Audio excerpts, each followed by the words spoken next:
Good morning. Okay, today, gagawa tayo ng pandesal using the dough and knead function of the bread maker. Pero hindi natin sa bread maker i-bake yung pandesal, kundi sa oven. So, let's start. Okay, we'll need 1 1/4 cups of water.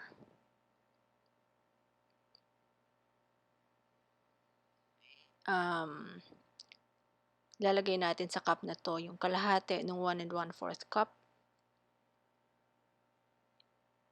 And then, lalagyan natin ng yeast. 2 teaspoons of yeast yung water na to. Okay, then we need to dissolve the 2 teaspoons of yeast.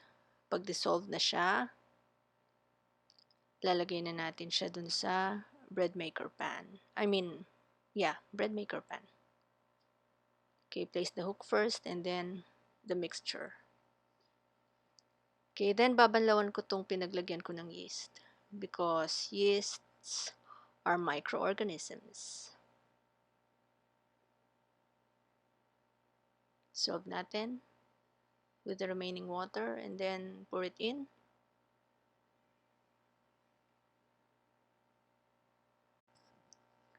Then flour.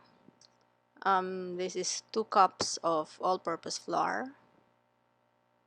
And then 2 cups of bread flour. Fast forward na yan para mabilis. Okay, then sugar. That's half a cup of sugar.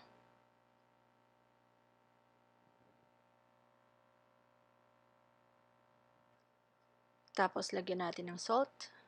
Half a teaspoon of salt. Hindi ito iodized. Okay, pink salt yung nilalagay ko. Kasi yun lang meron ako ngayon.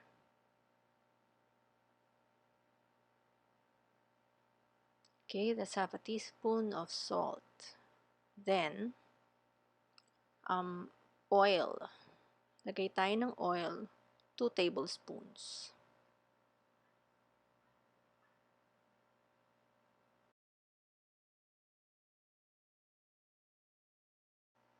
And ready na to haluin. So, lagay na natin sa bread maker machine.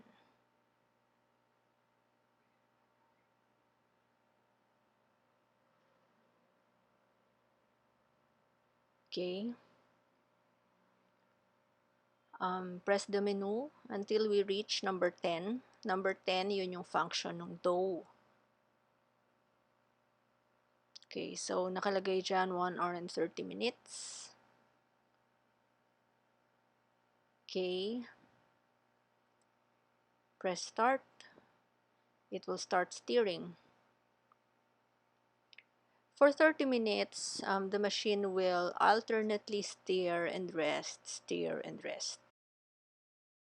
After 30 minutes, ayan na siya, it will start resting.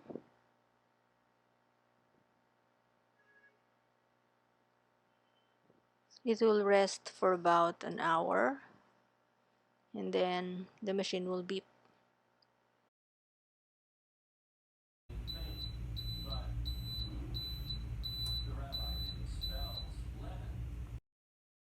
Okay, after niya mag-beep, set naman natin yung menu to knead.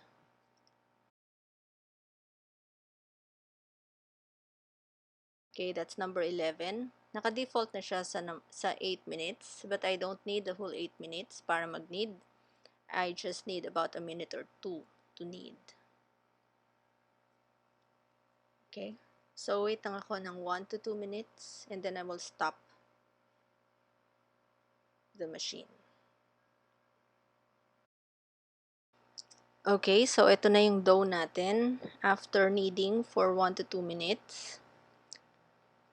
Okay, I will now divide this into 16 pieces. So, divide ko muna yung dough into 2.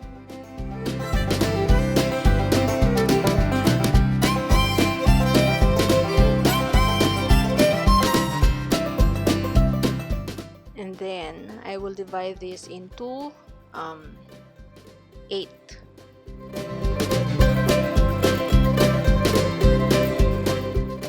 Okay, then bibilugin natin each of these 8, 10 rolls of breadcrumbs. Okay, yung pagbilog, ipupush nyo part of the dough palikod. So, ipipress nyo lang hanggang sa likod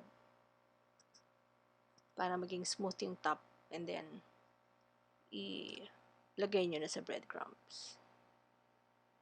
Okay, bilog, and then press palikod. I mean, kukuha kayo ng pieces sa harap, then you will push it at the back, parang siopaw. Ayun. Tapos, lalagay nyo na sa breadcrumbs. You will do the same for the other half of the dough. 8 pieces ulit. Ikakat nyo. And then, bibilugin. Breadcrumbs ulit. Hanggang sa makumpleto yung 16 pieces.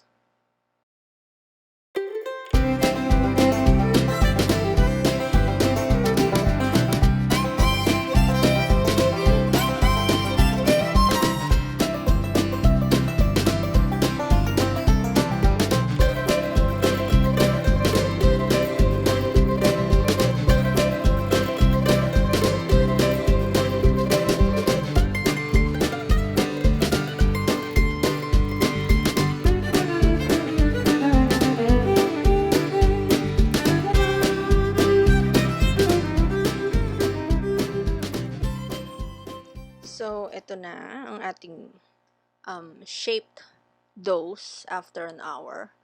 Now, this is now the time that you can now turn on the oven.